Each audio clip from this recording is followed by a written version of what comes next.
más calma. Creo que con lo que le di las clases pasadas y lo que hemos hecho hasta ahora, tiene un datos realizados. Así que lo que viene ahora es osmos. A ver, vamos.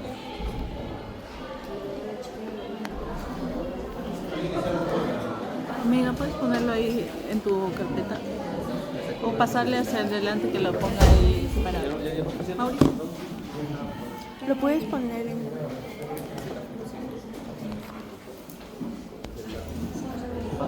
Corro.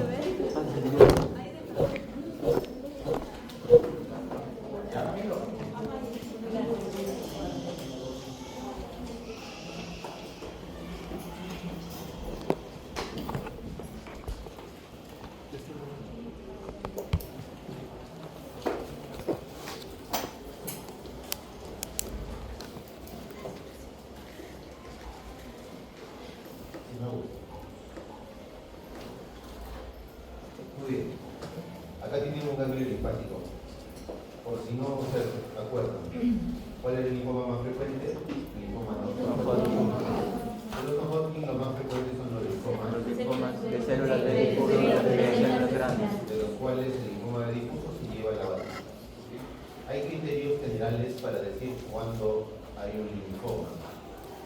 Desde el punto de vista histopatológico, nos ayudan a decir que es un diagnóstico maligno, pero como sabrán, los diagnósticos del linfoma ameritan sí o sí estudios de moleculoquímica. Lo que ven acá son 5 ganglios que sirven como comida para nuestras redes neuronales, porque son ganglios normales. Para la IA es importante saber qué es normal y qué es patológico.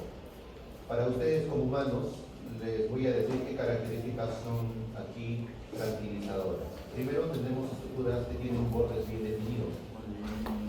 Notarán, cada uno de estos ganglios está rodeado por una cápsula de tejido conjuntivo.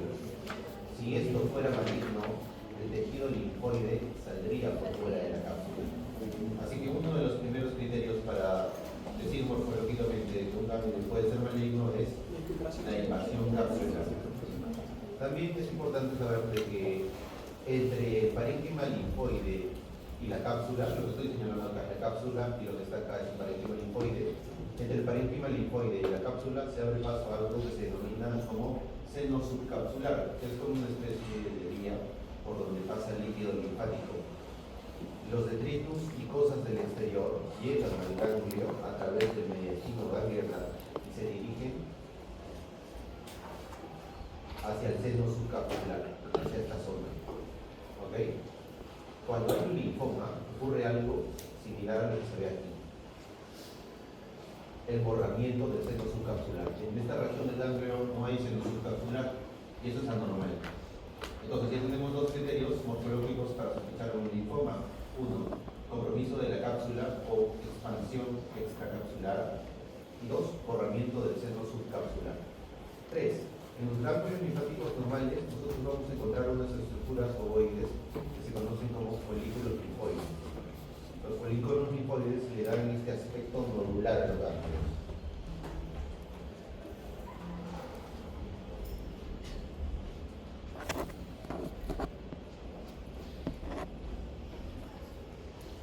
Si pueden apreciar acá, los ganglios linfáticos van a presentar aglomeraciones de linfocitos. Estos grupos de linfocitos conforman los denominados, ¿cómo se llaman? Folículos linfoides. Todos los ganglios tienen folículos linfoides. Si un ganglio no tiene folículos linfoides, o sea, cuando hay un borramiento de los folículos linfoides, eso es anormal. Por ejemplo, en esta zona de acá se puede observar vagamente una disposición ovoide de linfocitos. Acá tenemos otra en donde tenemos linfocitos. Acá tenemos otra más en donde ustedes pueden apreciar que forman como una especie de esfera. Aquí es más evidente la presencia de más de estas esferas, lo que nos dice que ese ganglio tiene folículos linfoides y por lo tanto es esperable que sea normal. Si los folículos linfoides se borran, estamos ante un probable linfoma. Entonces tenemos otro criterio más, que es el borramiento del parénquima linfoide.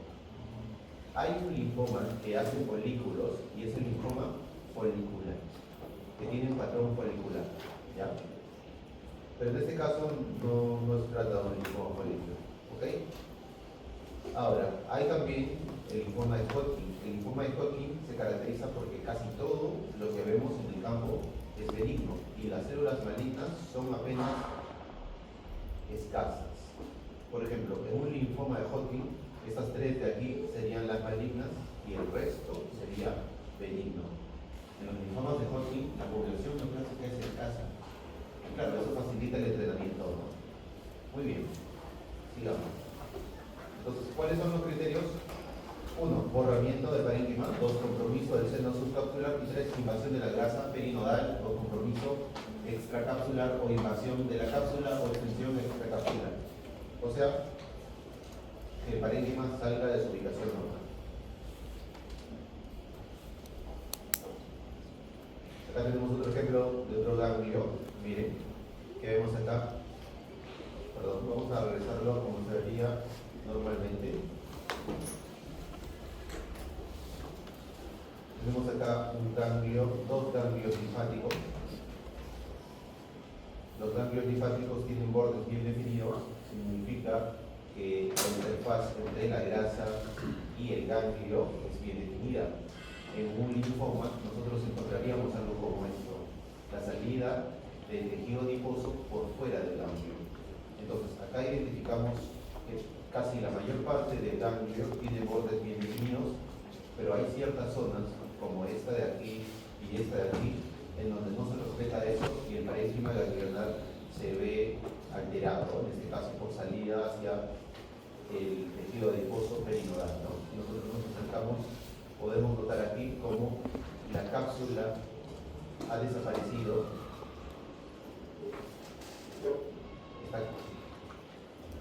Esta cápsula de aquí, la destrucción asumado, esta cápsula de aquí desaparece y el tejido linfoide que debería estar contenido por la cápsula comienza a abrirse paso en el tejido adiposo y está en contacto con esto. Esto es anormal. Por eso este ganglio es sospechoso del linfoma. Aquí podemos ver una estructura nodular grande que tiene otra estructura nodular pequeña. Eso es un folículo linfoide. Aquí también podemos ver el mismo fenómeno. Una estructura nodular grande con un folículo, otra estructura nodular pequeña, otro folículo. Acá tenemos dos folículos y lo que está en su centro se llama centro germinario. Los centros germinarios son lugares en donde los linfocitos maduran y se hacen específicos contra ciertos antígenos. Muy bien, este ganglio ameritó inmunohistoquímica. Es un ganglio que luce casi todo normal, pero que tiene algunas células sospechosas de malignidad. Se le hizo, por lo que veo, CD15 y CD30, que es lo que habíamos visto en la clase pasada, y el CD15 estaba marcando polimorfos nucleares y el CD30 no estaba marcando nada. Por lo tanto, ante un ganglio así con CD15 y CD30 negativos, se descarta que sea un linfoma de Hodgkin. Si fuera un linfoma de Hodgkin, veríamos CD30 positivo, pero no es. ¿Ya? Entonces, el ganglio sospechoso, sí, porque hay zonas en donde no respeta la cápsula, hay borramiento del seno subcapsular y hay zonas en donde comienza a salirse por fuera del ganglio. Ameritó inmuno, pero el inmuno descartó, en este caso, que sea un linfoma de Hodgkin. Muy bien. Melanoma también ya lo habíamos visto, pero vamos a presentar nuevamente las características. Entonces, ¿cómo sabe? ¿Cuál era la neoplasia maligna más frecuente de la piel? El carcinoma basílico. No tenemos un carcinoma escamoso. Y la neoplasia de melanocitos más frecuentes es el melanoma. La incidencia es máxima en pacientes peruanos del norte de nuestro país. Pacientes de Piura, pacientes de Tumbes, pacientes de Cajamarca, son pacientes que tienen alto índice de melanoma. El melanoma es el gran imitador, igual que la tuberculosis. Y esto se debe a que tiene multitud de patrones. Como verán, el patrón aquí es uso celular. Tiene células alargadas que imitan a un sarcoma, pero también puede tener células redondas, también puede tener células epitelioides, también puede tener células pleomorfas. ¿Qué característica histológica para este caso nos hacía concluir que se trataba de un melanoma? El pigmento, ¿no? Hay melanomas amilanóticos, significa que no producen pigmento, pero este desgraciado de acá está produciendo melanina. Y a pesar de que su morfología no es característica de un melanoma, el pigmento te dice de que definitivamente son melanocitos porque están produciendo melanina. Otra de las características que es notablemente consistente en la mayoría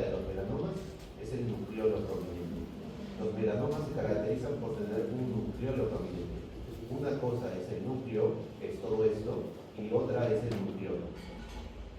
Si nosotros nos ponemos a mirar cada uno de estos núcleos, vamos a encontrar un nucleolo y un núcleo.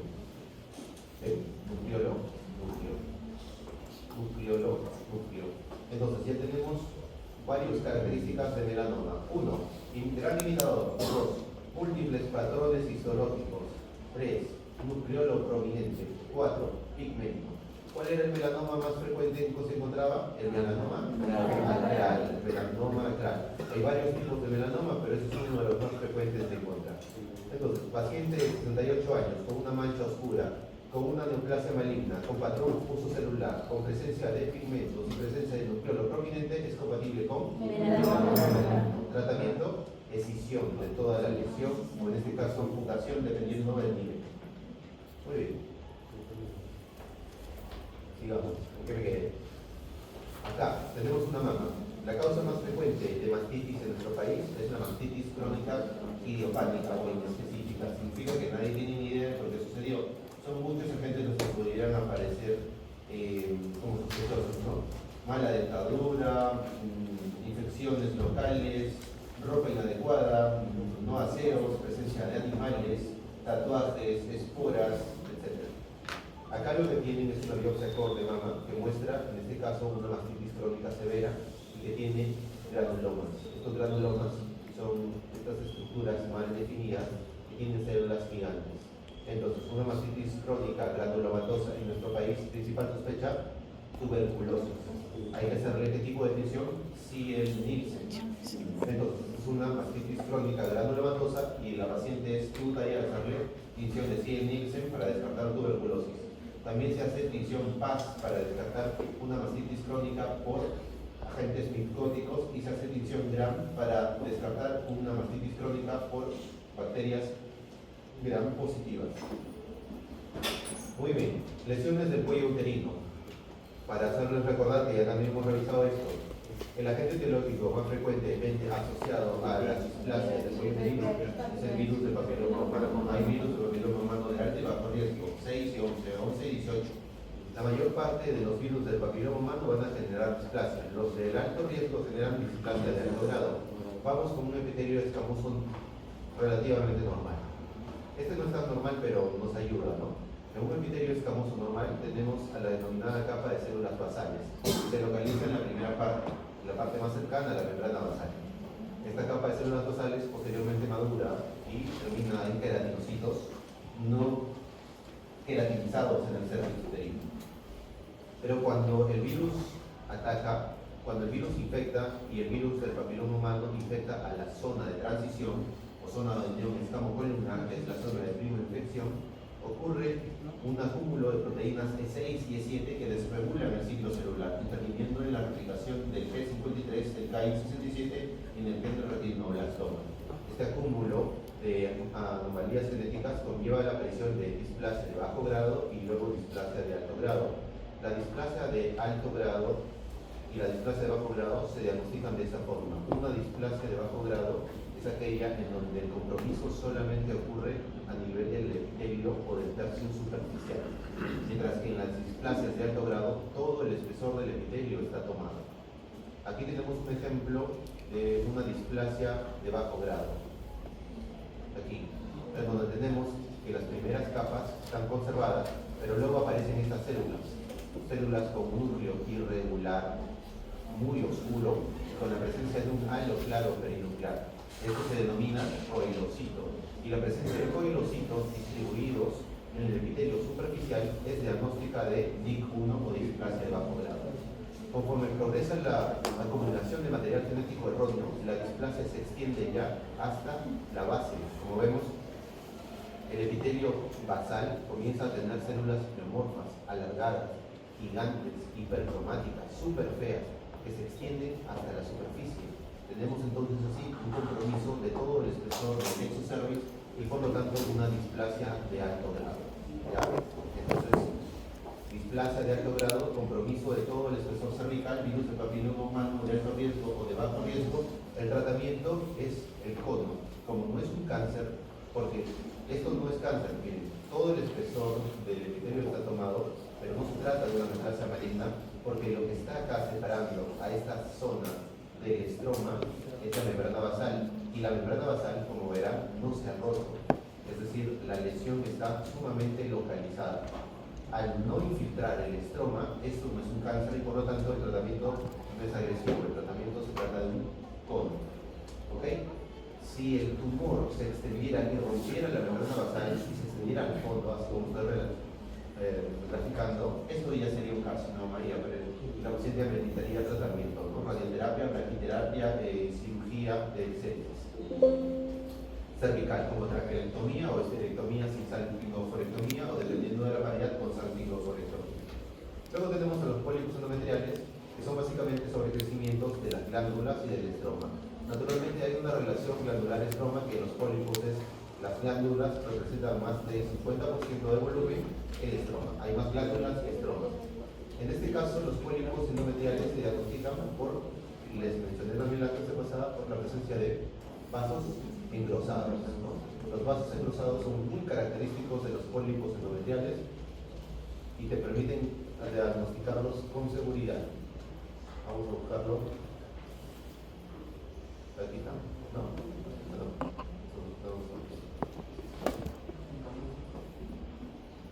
no los habíamos anotado, no me olvidé. Ahora aquí. Entonces tenemos una estructura vascular que tiene una pared bien gruesa, ¿no? Tenemos una pared gruesa y alinizada que es diagnóstica. Acá tenemos otros vasos también y alinizados, que son diagnósticas de pólipo endometrial. Acá tenemos más vasos gruesos. Muy bien.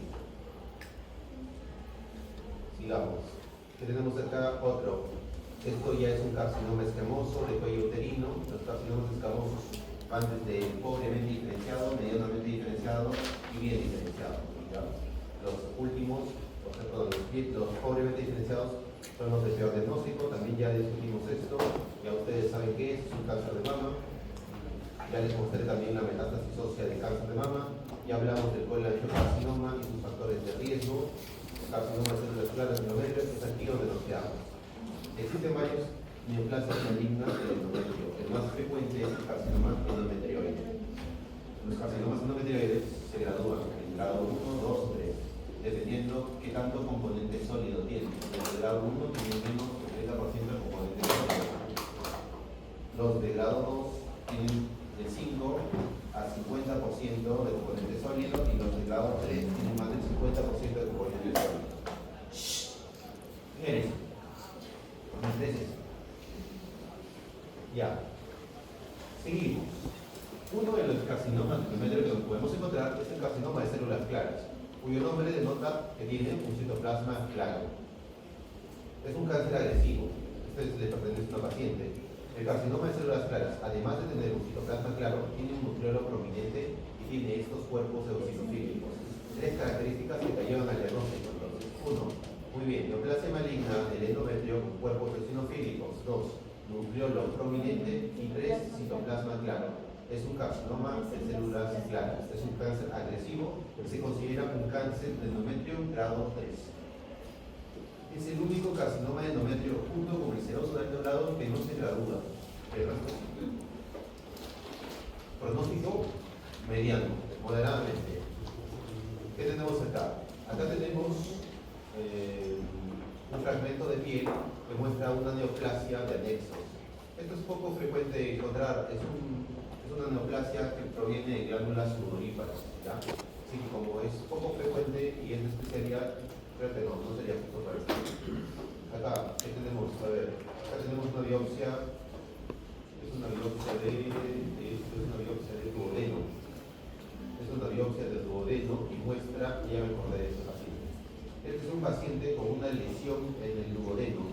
Tenía un tumor en el duodeno. Para que tengan una idea, un tumor primario del duodeno es infrecuente. Es más probable que aunque salgas y te encuentres un chanchito volador, a que te encuentres con un tumor primario del duodeno.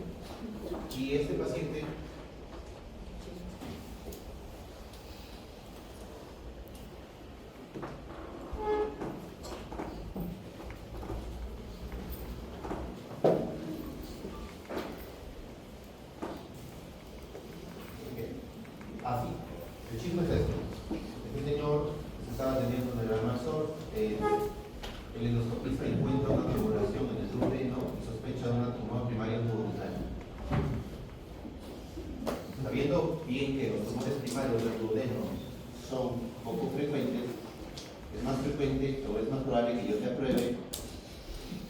¿cómo va a tener un primario duodenal? La cuestión es que el estudio microscópico, en la biopsia del duodeno tomada por el colega, demostró que en efecto había una neoplasia maligna, pero los criterios generales de malignidad, ¿no? Es evidente el pleomorfismo, la hiperplasia, el desorden, es evidente que hay un cáncer. La biopsia del duodeno del doctor muestra un cáncer. Ahora la pregunta es, ¿será del duodeno? No, ¿no es cierto? Esto es todo menos del duodeno. Así que ¿de dónde será? Igual a los resultados del páncreas. ¿Ya? Entonces recuerden, si yo les pongo un caso clínico, si aparece un caso clínico en el examen de paciente 35 años con tumor en la segunda porción del duodeno y marcas tumor primario del duodeno, ya.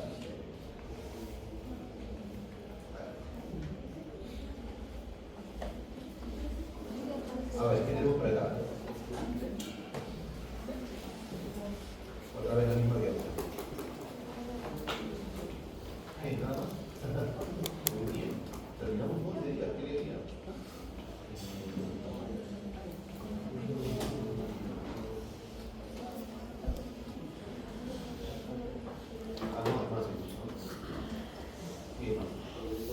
También creo que les había mostrado esto, ¿no? Sí. El estroma ovárico, ya saben. Estroma ovárico.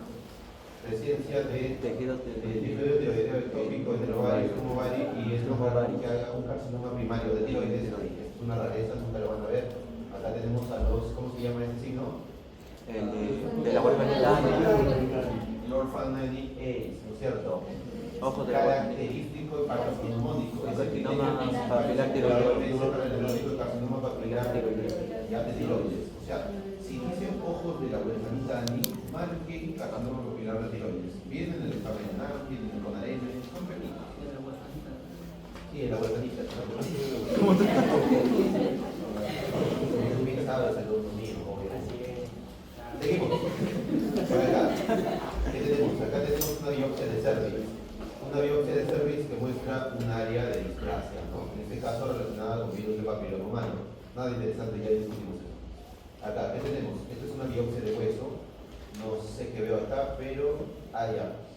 Esto es un hueso. ¿De quién es este hueso? Sí.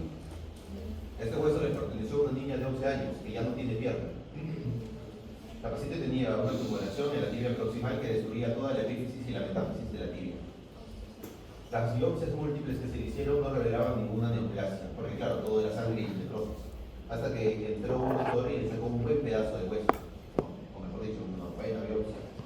Y al incrementar el tamaño de la biopsia, como sabrán, a mayor tamaño de la biopsia, mayor es la posibilidad de encontrar, ¿no? Por ejemplo, en esta biopsia tenemos un claro componente que no sirve para el diagnóstico como este, que está lleno de sangre y muerte, y tenemos otro donde está el diagnóstico. Entonces, es importante que en su vida profesional sepan que, evidentemente, a mayor área de muestra, es decir, a mayor volumen de biopsia, mejor para ustedes. Claro que peor para el paciente, más dolor, más morbilidad. Pero ¿qué prefieres? ¿Una biopsia o 2 o 3 infructuosos? Muy bien. Si nosotros nos acercamos, en el componente que no ayuda en nada, encontramos, ¿qué es esto? Ya ustedes saben, los que han anotado esto, sorpréndanme. necrosis.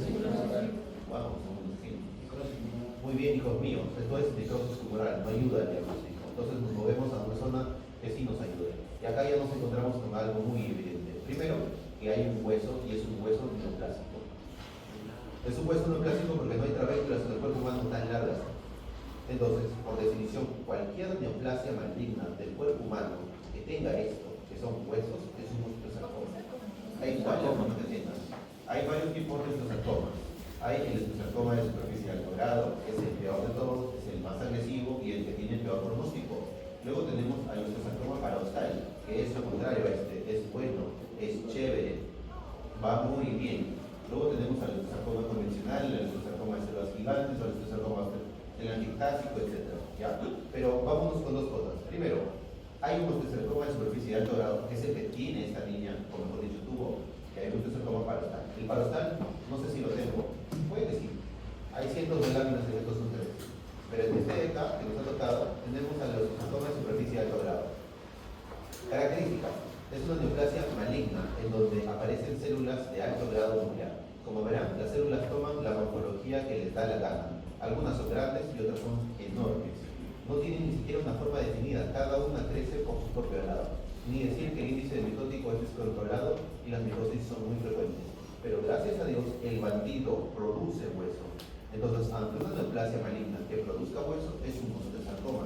Así que, supongamos que yo les digo que tengo una paciente con una biopsia del INEM que dice que es un rhabdomyosarcoma, pero en el examen microscópico encuentro que forma hueso. ¿El diagnóstico se mantiene o cambia? Cambia. El diagnóstico es un osteosarcoma. El tratamiento de los osteosarcomas es multidisciplinario. Miren la cantidad de hueso que forma este osteosarcoma. Es una cantidad tremenda.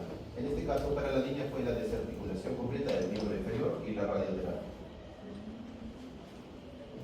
Seguimos.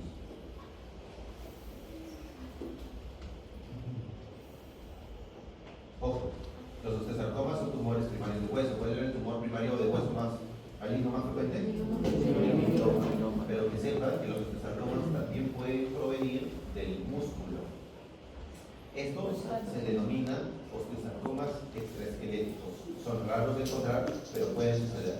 Estamos hablando de una neoplasia maligna del hueso que surge del músculo o de tejidos blandos. Los osteosarcomas extraesqueléticos son osteosarcomas de alto grado. El chisme es este. Había un señor que se llamaba Arturo.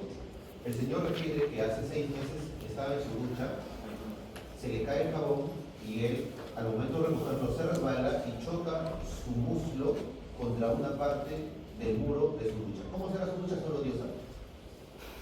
La cosa es que él se hace un moretón en su pierna derecha. Así que el señor no le toma mayor importancia. Mientras caminaba, el moretón se hacía más grande. Luego él comienza a notar, conforme pasan los meses, su moretón iba creciendo de tamaño y se preocupa. Así que decide acudir al Policlínico Chiclayo Oeste, en donde lo han referido al Hospital Almanzor para que se le haga una ecografía, y el ecografista le hace una ecografía y determina que se trata de una lesión quística, así que le recomienda que se haga una tomografía. La tomografía describe una tumoración quística llena de sangre, por lo tanto recomienda una biopsia. El paciente se toma la biopsia del paciente en cirugía de día y el traumatólogo, al momento de abrir la cápsula tumoral, encuentra una neoplasia sangrante y perdió tanta sangre el señor que se puede hacer una pulparitis.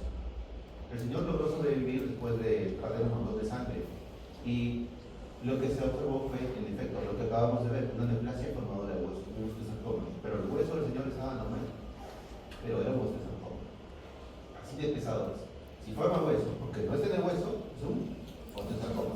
Supongamos que te encuentro, y es muy raro, un tumor en el bracito que forme hueso, pero no que no esté tocando tu número, osteosarcoma. Entonces, como el señor tenía un osteosarcoma que afectaba el músculo, pues se le desarticuló la cadera, ¿no? Se le sacó todo el fémur, toda la articulación de la cadera y la mitad de la pelvis derecha. Luego el señor recibió radioterapia. La radioterapia utiliza no sé si lo han visto, pero es un equipo que dispara rayos de rayos gamma que queman las células. Lastimosamente, este tipo de neoplasias son muy agresivas y el paciente 3 meses después debutó con recurrencia de la enfermedad en la zona del muslo. Así que como ya no había más que operar, ya no se puede hacer nada más. En 6 meses después de todo el tratamiento, el paciente falleció. Así son estas neoplasias. Seguimos.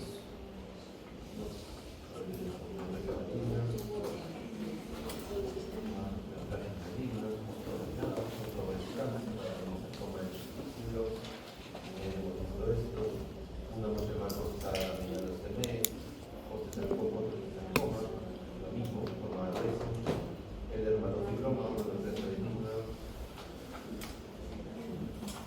implante. Ya habíamos hablado sobre glande, ¿no? La infección por el virus del papiloma humano en el glande ataca generalmente al surco balano prepucial y puede predisponer a la presencia de displasia o neoplasia intraepitelial peniana, que también se gradúan de alto o bajo grado, y luego carcinoma escamoso, y hay varios tipos de carcinomas escamosos del glande. Con el carcinoma, nuevamente, ya les había dicho que la ventaja de los que tenemos patología digital es que podemos encontrar el pigmento más fácilmente que alguien que tiene solamente microscopía convencional, ya que al modificar el contraste podemos poner en evidencia la expresión del colorante o el electromógeno de color marrón que hay. Acá tenemos CK7, no me acuerdo de qué caso es, debe ser algún carcinoma escamoso. Este es el ganglio que les acabo de explicar, más ganglio, inglés, ya, ahora sí, hablamos del lado del cerebro. Muy bien, cerramos esto.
Entonces, en la médula ósea tenemos a las células que son precursoras tanto de linfocitos B como de linfocitos T. Concentrémonos en los linfocitos B, ¿ya? Olvidemos a los linfocitos T que nacen en la médula, maduran en el timo y luego se diferencian a CD4, CD8, natural killer. Vamos con los B. Un linfocito B comienza como ustedes, en su colegio, nace, bien arrulladito con sus papás. Ese colegio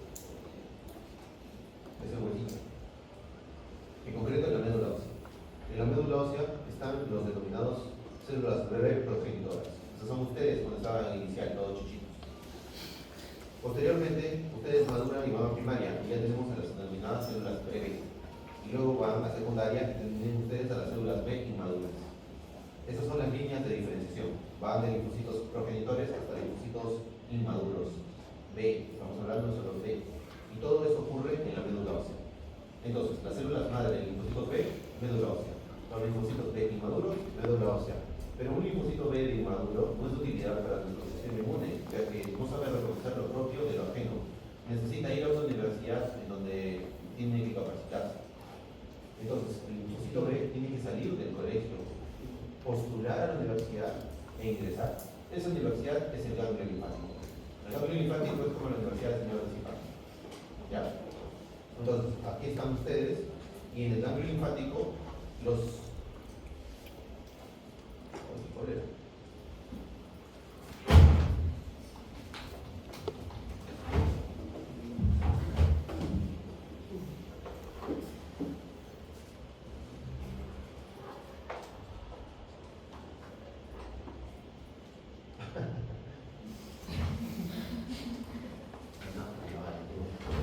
En el ganglio linfático, es decir, ustedes, o el linfocito, perdón, salen de la médula ósea, llegan al sistema vascular, del sistema vascular pasan al sistema linfático, al sistema linfático llegan a través del mediastino del ganglio linfático o del hilo del ganglio linfático y pasan por los sinusoides y se desplazan y buscan a los centros terminales.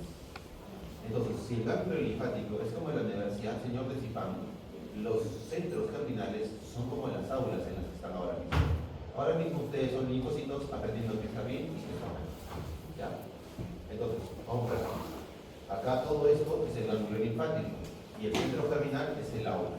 Entonces, hasta ahora tenemos células que están en la médula, otras células que están en el ganglio, en las denominadas áreas interfoliculares. Esta bola es un folículo, lo que está entre la bola y la otra bola es área interfolicular.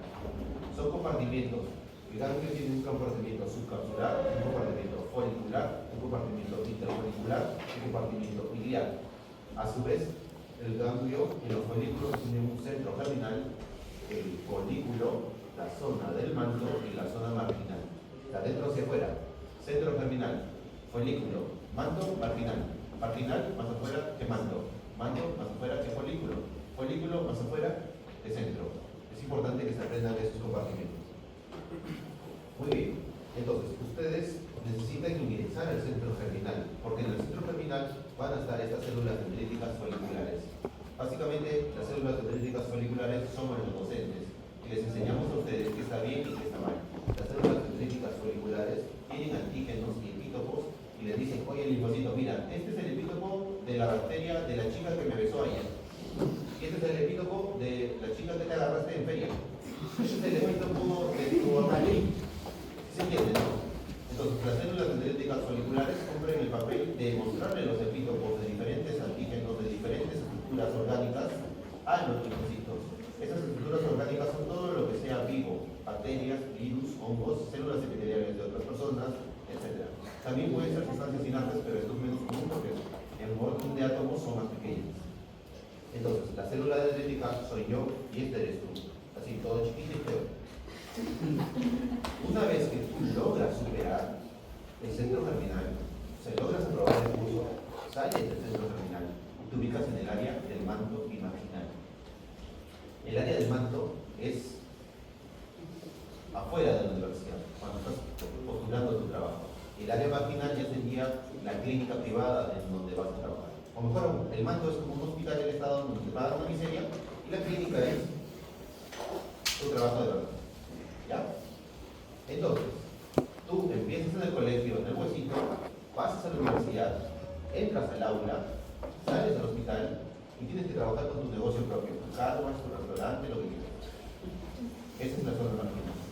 ¿Por qué? Porque la línea de diferenciación empieza desde tú, todo chiquito, tomando tu chupetín, chupocoa en tu casa, y terminas contigo facturando allá afuera.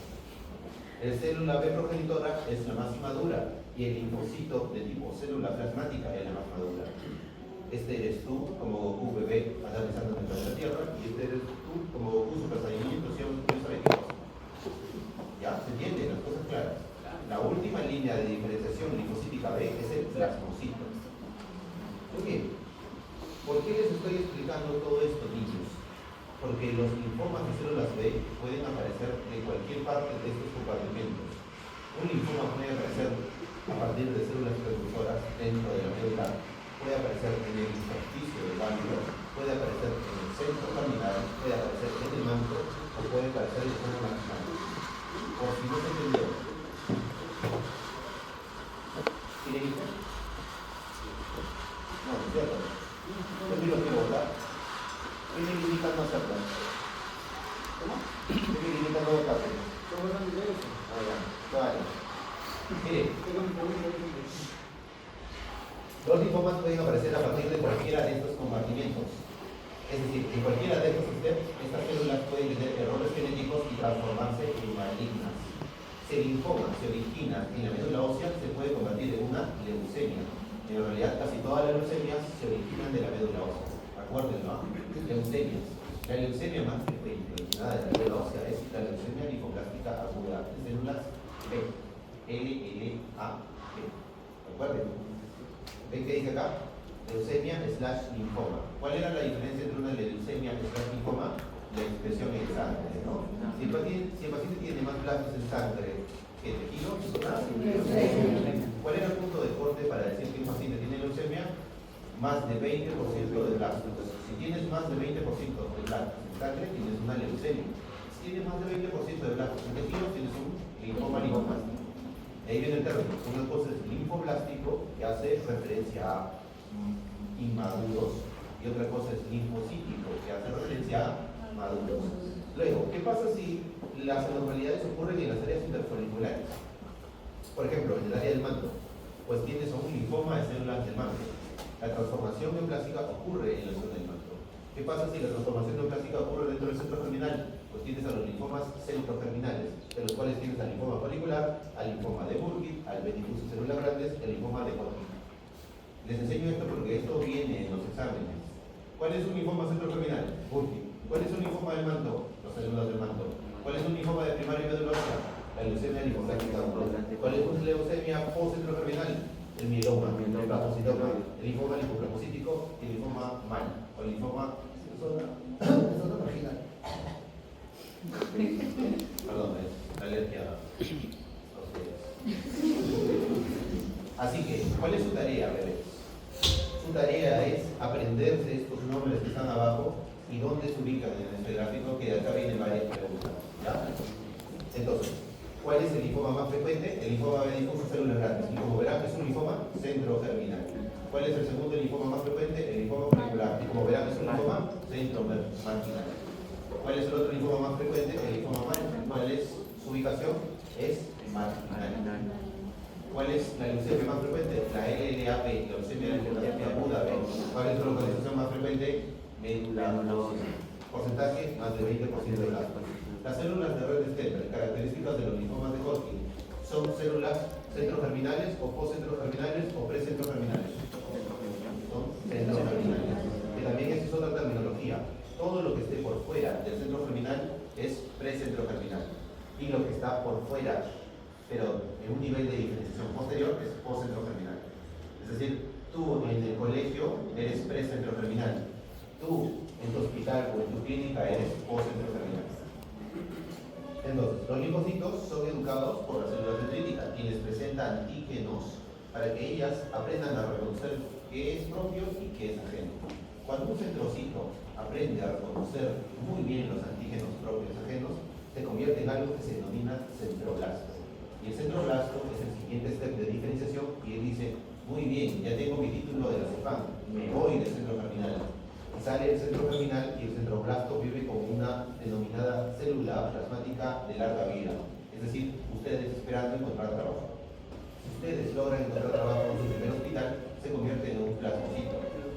Este plasmocito luego se puede diferenciar a célula plasmática, que es la que es la infectora, la encargada de secretar los principales anticuerpos, que es básicamente para lo que serviría finalmente el linfocito B.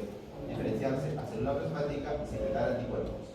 Los anticuerpos son, la abreviatura es GAMDE, la G, la A, la M, la D y la E, cada uno con tareas específicas. E, mecanismos de alergia. D, para estructuras de superficie como los intestinos o mucosas.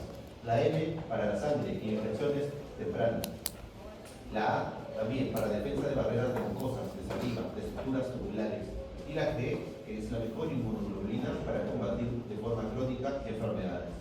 La mejor de estas, la más potente y la más específica, la que los defiende siempre, es la G. La que se utiliza al inicio de cualquier infección es la M. Si ustedes tienen una infección aguda, en las primeras 2 semanas la que predomina es la M. Y a partir de las 2 o 3 semanas predomina la G. ¿Ya? Son cortesía de las células plasmáticas. Entonces, si esta célula plasmática sufre una anomalía genética de transformación, se puede convertir a una gammapatía monoclonal de significado incierto, o una verdadera gammapatía, o a un mieloma. Un mieloma es una neoplasia maligna de células plasmáticas y por definición es una neoplasia sistémica.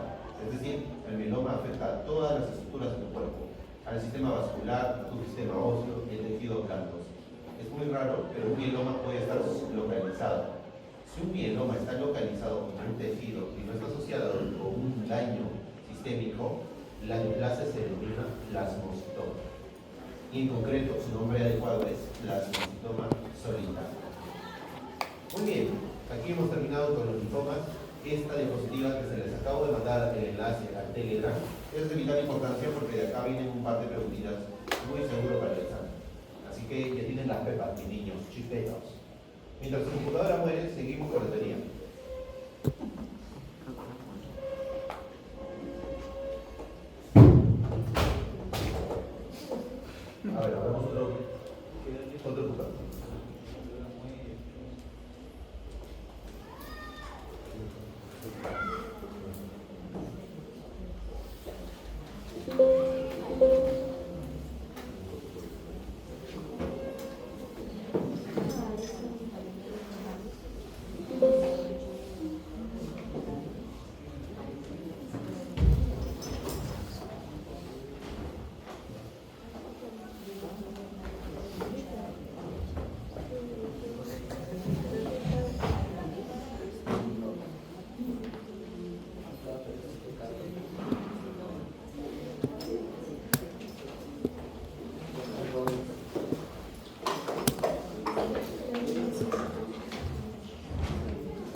A ver, más pepas, digamos, esto de acá, esto, me acuerdo bien, es una biopsia de conjuntiva.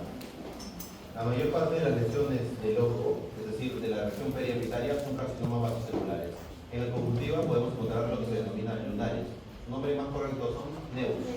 Lo que encontramos acá son células muy pigmentadas, de color marrón oscuro, que están abriéndose paso entre la mucosa conjuntival. La conjuntiva es epitelio escamoso estratificado no queratinizado. No tiene por definición células melanocíticas, es decir, los melanocitos en la conjuntiva no se esperan. Cuando se agrupan, en este caso, en el contexto de un nevo, forman un nevo de conjuntiva. ¿No? Así, esto es.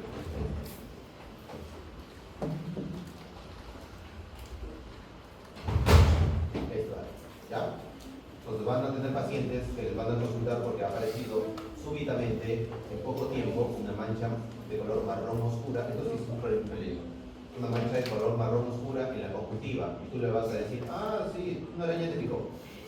No, le dices, ah, es un nevo. ¿Cuál es el problema con estas cosas?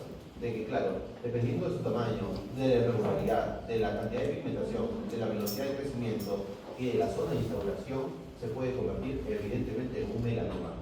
Y créanme, cuando tienes una mancha así y es un melanoma, ya fue. Diosito te ha pedido, no hay nada que te salve. Ya. Así que a vigilar tus ojitos. ¿Qué tenemos acá? Ah, es una biopsia.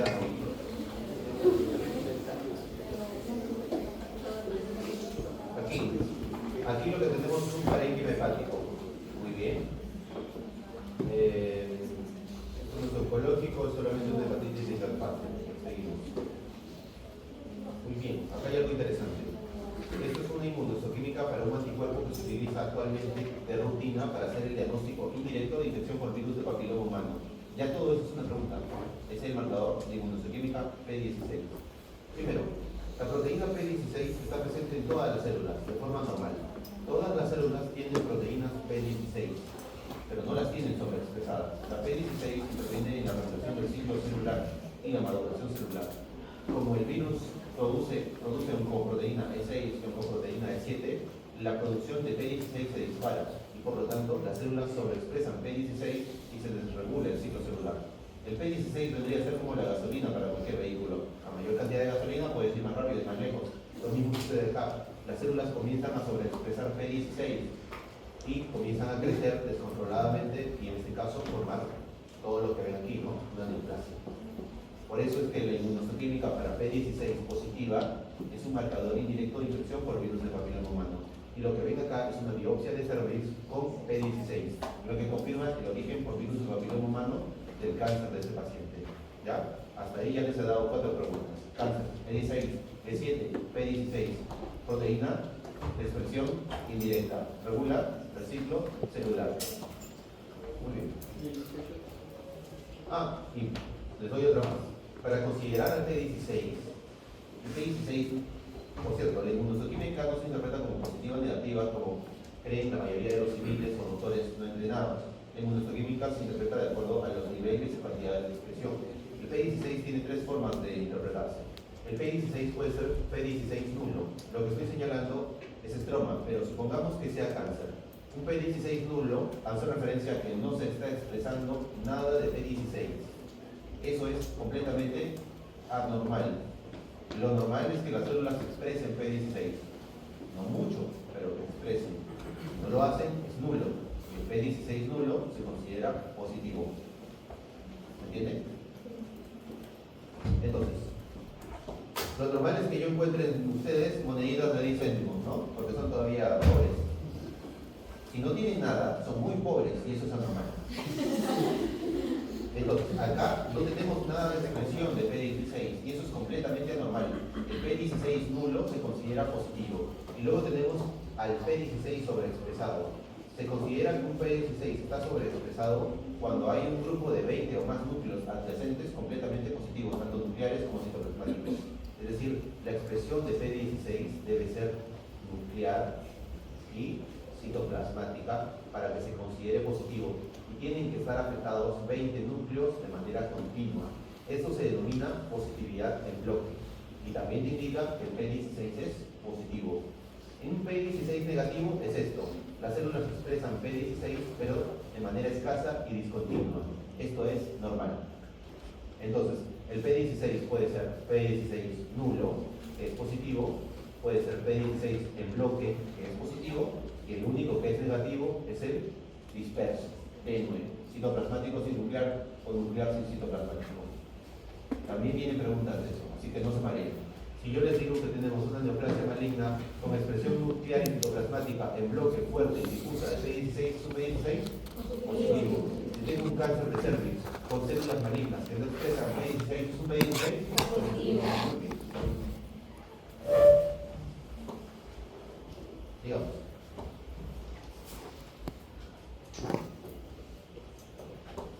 Espera, ya 10 minutos. A ver, ¿qué tenemos por acá? Esto es...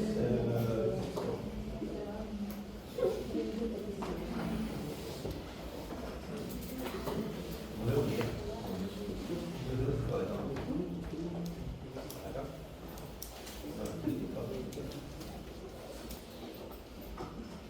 Muy bien, acá tenemos una cascada de Correa. Como sabrán, la cascada de Correa es el setting actual de infección por Helicobacter pylori y desencadenamiento de adenocarcinoma. Entonces, acá tenemos toda la escala de progresión desde metaplasia intestinal hacia displasia. ¿Ya? Este es un paciente que tiene una displasia. Tiene una displasia porque, uno, las células que deberían tener los núcleos basales no los tienen, comienzan a aparecer núcleos luminales. También comienza a incrementarse el número de mitosis, lo que es anormal. Entonces, esto es una displasia de bajo grado. Este paciente tiene una displasia de bajo grado que representa cierto porcentaje de todo el tejido y por lo tanto debe informarse. Este paciente amerita seguimiento cercano, controles endoscópicos cada 6 meses, porque su riesgo para ser adenocarcinoma gástrico asociado por infección de Helicobacter pylori es tremendo. Si tú no te curas de la infección por Helicobacter pylori, tu mucosa sigue inflamada, vas a terminar inevitablemente haciendo eso por la ley del peróxido de hidrógeno y el daño material genético. Traducción: si tienes tú gastritis severa o tu familiar la tiene severa y no la controlas, este es tu camino. ¿Ya? A mayor severidad, mayor es el riesgo y mayor es la velocidad de progresión.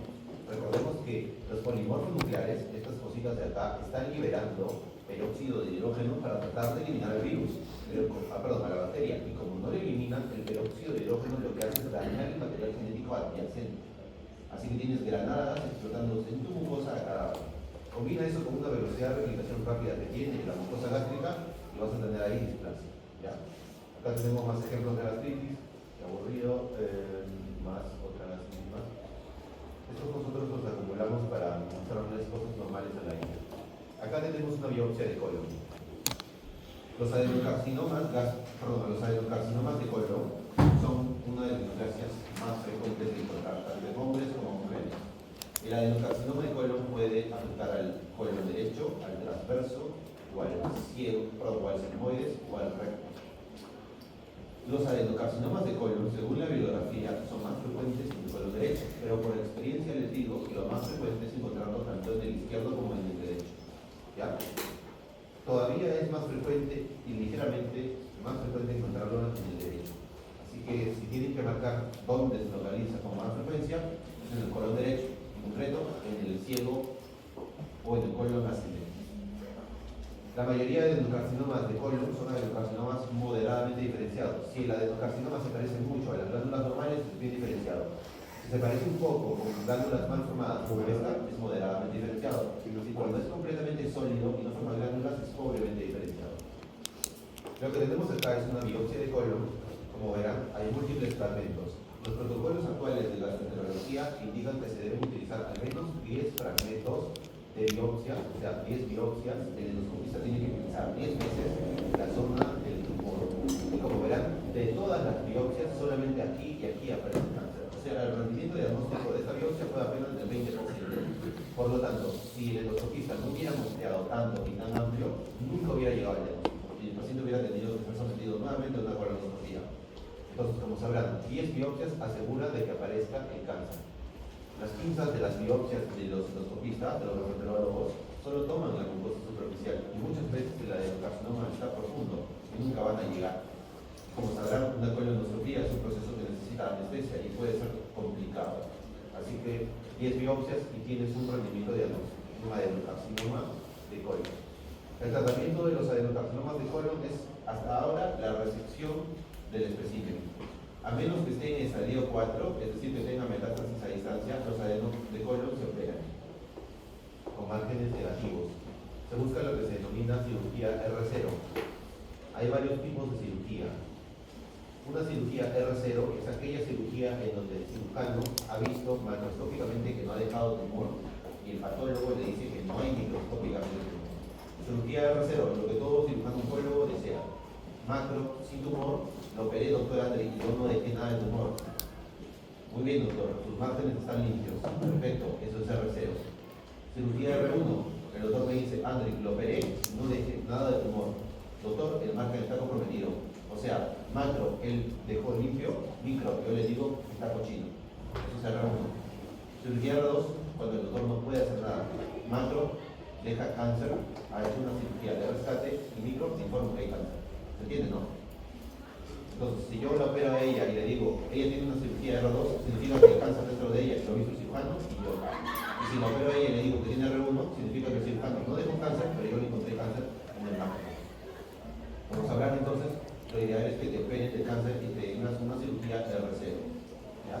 Acá tenemos ganglios linfáticos, en este caso vemos un borramiento del seno subcapsular y vemos compromiso de la grasa perinodal, ¿no? Vemos a las células linfoides salirse al exterior. Esto es compatible con un linfoma. ¿En qué linfoma sospecharíamos? ¿Un linfoma T, B, Hodgkin? Un linfoma B. Seguimos. ¿Qué amerita ahí? Inmunohistoquimia. Esto es una biopsia de duodeno que muestra una displasia de alto grado, ¿no? Vemos acá uno de los criterios de malignidad, acá también hay otro criterio de malignidad. Esto es un adenocarcinoma, en este caso muy probablemente es de la ampolla de Barrett, ya que los tumores del duodeno son infrecuentes. ¡Ajá! Miren lo que me encontré, les dije. Esto de acá es una biopsia de vulva vaginal.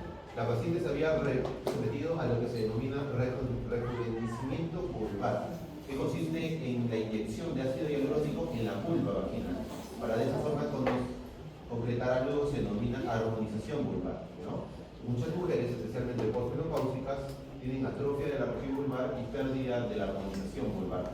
Y los ginecólogos estéticos, o los médicos estéticos, o los dermatólogos, o personal que tenga entrenamiento en cirugía estética, aunque no es lo ideal, intervienen en esta zona colocando ácido hialurónico. Como saben, muchas de ustedes, el ácido hialurónico les permite dar forma y en este caso armonizar la región vulvar, ¿no?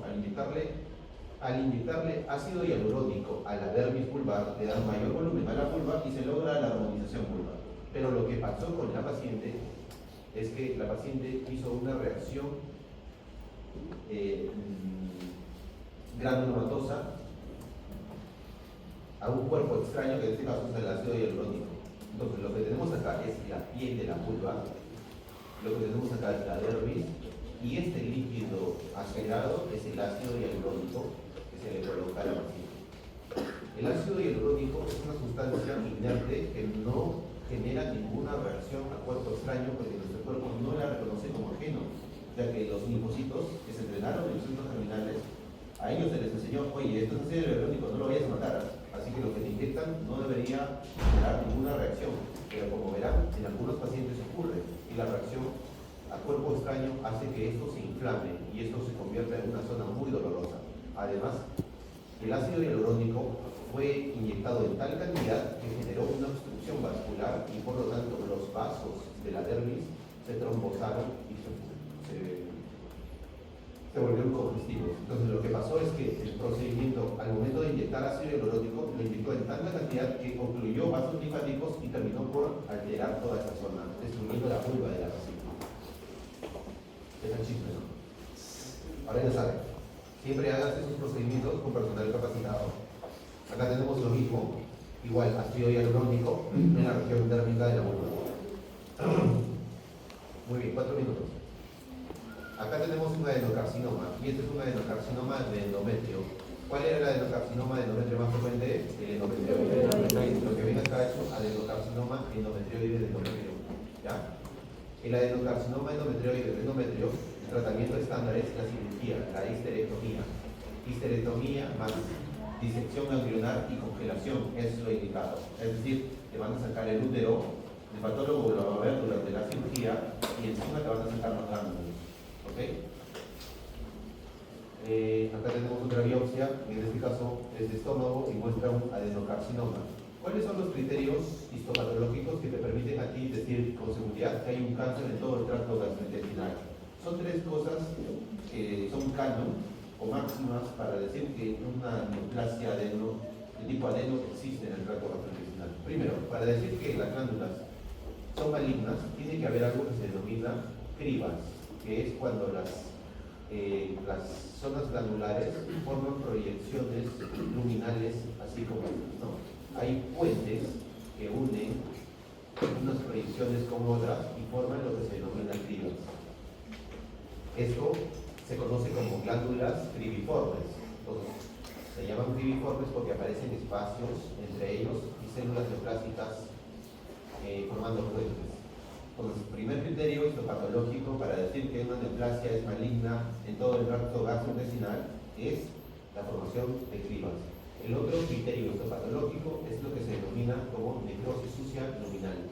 La necrosis sucia luminal hace referencia a que en el lumen de las glándulas aparecen detritus, polimorfos nucleares y restos de células. Esta necrosis luminal te dice indirectamente que la velocidad de crecimiento de estas células es anormal y que se están muriendo y colocando en el lumen muchas de ellas. Entonces ya tenemos el segundo criterio, que es detritus intraluminarios. El tercer criterio para decir que una neoplasia del tracto gastrointestinal es en realidad una neoplasia es lo que vemos acá, que se conoce como desmoplasia. La desmoplasia es una reacción del estroma a las células malignas. Nuestro estroma reacciona al cáncer y trata de aislarlo generando un tejido denso, fibroso, esta cosa que estamos señalando acá. Estas son células malignas sueltas, ¿ven? Estas son células malignas sueltas de este cáncer y este es el estroma tratando de defenderse. ¿Quién también trata de defendernos? Los linfocitos. Entonces el linfocito comienza a reclutarse para luchar contra estas células malignas. Entonces los tres criterios para decir que una neoplasia es una neoplasia maligna en todo el tracto gastrointestinal es desmoplasia, glándulas cribiformes y necrosis sucia luminal. ¿Ya?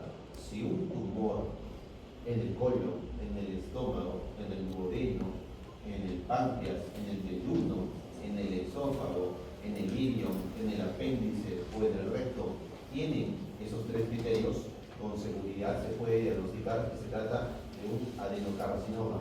Veamos acá. Aquí, ¿hay glándulas cribiformes? No. ¿Hay necrosis sucia luminal? No. ¿Puede haber desmoplasia? Sí, pero si no hay los dos primeros, ¿es un cáncer? No. Muy bien, voy a otra zona. Por ejemplo, voy acá. Aquí. ¿Qué es esto? ¿Cáncer o no cáncer? Detritos luminales, sí. Glándulas cribiformes, sí. Bacán. No se ve desmoplasia, pero bastan esas dos, porque son 2 de 3 en este caso, para concluir que se trata de cáncer. Y acá aparece un tipo de célula que se estaba haciendo esquiva hasta ese momento, que es una célula de la que ya habíamos hablado, que son las denominadas células en anillo de sello. Como verán, es un adenocarcinoma gástrico que tiene células en anillo de sello. Acá hay una, acá hay otra, acá hay otra, acá hay otra, acá hay otra, acá hay otra y acá hay otra. Como sabrán, el adenocarcinoma gástrico de células en anillo de sello es el peor de todos los cánceres que existen. Por lo tanto, la presencia de células en anillo de sello en esta biopsia gástrica de este paciente, que tiene anillo de sello por todos lados, además, miren acá, más anillos de sellos, si los ven, ¿no? Está clarísimo. Entonces, la presencia de anillos de sello en un paciente que además tiene adenocarcinoma convencional empeora enormemente el pronóstico, ¿ok? Esto es un problema porque el paciente tiene un riesgo de morirse muy rápido. El tiempo de sobrevida de este tipo de neoplasias pobremente diferenciadas hasta ahora es de 18 meses en promedio. O sea, desde que te diagnostican hasta que te mueres. Lo más corto es de 6 meses. O sea, si te diagnostican ahora, te vas a morir de diciembre. Así que ya saben, ¿ya? A cuidarse.